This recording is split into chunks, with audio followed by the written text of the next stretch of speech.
सभी एक बार तो दही अवश्य खाया होगा। आप जानते हैं कि यह दूध के किण्वन द्वारा बनता है, जो रूपांतरण का एक उदाहरण है। आओ इसे रसायन विज्ञान में देखें। हमारे चारों ओर होने वाले सभी रासायनिक परिवर्तन, जैसे दूध का फटना, फल के टुकड़ों का भूरा होना और लोहे में जंग लगना आदि को रासायनिक भाषा में समझा जा सकता है और रासायनिक समीकरणों के रूप में लिखा जा सकता है। रासायनिक समीकरण रासायनिक परिवर्तनों के प्रतीकात्मक निरूपण है।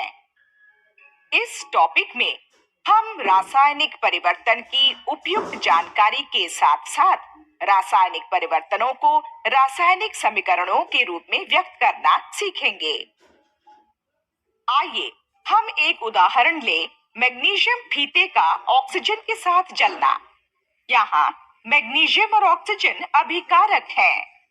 अभिकारक हल्के स्लेटी चूर्ण में रूपांतरित होते हैं, जैसे मैग्नीशियम ऑक्साइड, जो उत्पाद है।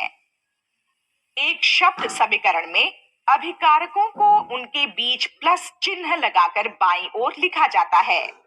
तीर रूपांतरण को दर्शाता है, जबकि नए निर्मित पदार्थ जो तीर के दाईं ओर है, उत्पाद है।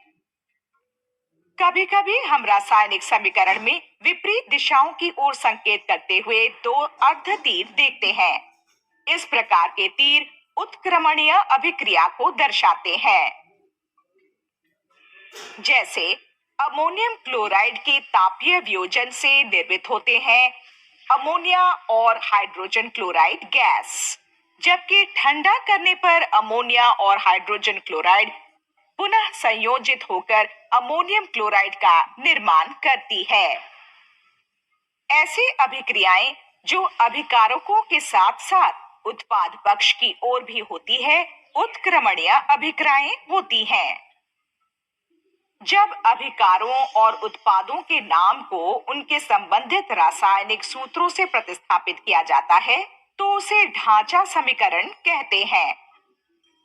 सभी रासायनिक समीकरणों में ये आवश्यक है कि दोनों ओर परमाणुओं की संख्या बराबर हो, क्योंकि सभी रासायनिक परिवर्तन द्रव्यमान संरक्षण नियम का पालन करते हैं। जैसा कि उत्क्रमणीय अभिक्रियाएं में देखा गया है, बाएं पक्ष और दाएं पक्ष में परमाणुओं की संख्या समान होती है, अतः समीकरण संतुलित है। यद्यपि सभी ढांचा समीकरण संतुलित नहीं होती है। जैसे जब सोडियम जल के साथ अभिक्रिया करता है, तो यह सोडियम हाइड्रोक्साइड और हाइड्रोजन गैस मुक्त करता है। हम देख सकते हैं कि अभिक्रिया के दोनों पक्षों में प्रत्येक प्रकार के परमाणु की संख्या समान नहीं है।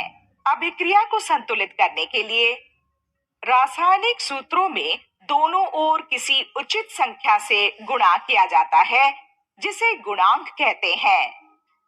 जब अभिक्रिया के दोनों पक्षों में सभी परमाणुओं की संख्या बराबर हो जाती है, तो इसे एक संतुलित रासायनिक समीकरण माना जाता है। सभी रासायनिक समीकरणों के साथ उनकी भौतिक अवस्थाएं लिखी जानी चाहिए।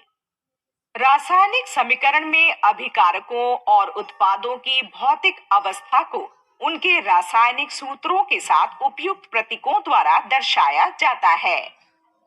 जैसे जब एक बहुत छोटा टुकड़ा जो सोडियम धातु का हो जल में डाला जाता है, तो हाइड्रोजन गैस मुक्त होती है और जलीय विलयन के रूप में सोडियम हाइड्रोक्साइड का निर्माण होता है।